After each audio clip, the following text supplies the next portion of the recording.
আজ সকাল থেকে ঠান্ডা পড়েছে এত পরিমাণে যে জলে হাত দেওয়া মাত্র কনকন করছে। আর কালকে রাত থেকে না আমার শরীরটা ভীষণ খারাপ।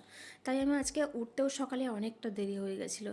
যখন উঠি তখন বাজে 7:30 জানো। আর 7:30 থেকে সময় ঘুম থেকে যখন উঠে দেখি বাইরে এই হাল, পুরো বর্ষা পড়ার মতো টিপটিপ করে না কুয়াশাগুলো নিচে পড়ছে। আর এত পরিমাণে বাইরের কনকনে ঠান্ডা, আমার না আজকাল আর ঠান্ডা একদমই সহ্য হয় না।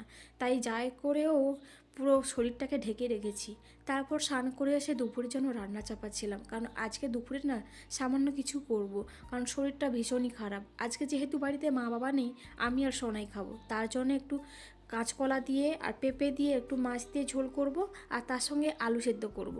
আমার মেয়ে কিন্তু কই মাছ দিয়ে পাতলা ঝোল খেতে ভীষণ পছন্দ করে, আমারও ওটা খুবই ভালো। কিন্তু অন্য কিছু করলেও আজকে শরীরটা ভীষণ খারাপ, তাই এই সামান্য কিছু করব। বাড়িতে কেউ না থাকলেও না নিজের করে খাওয়ার একদমই ইচ্ছেটুকুই থাকে না।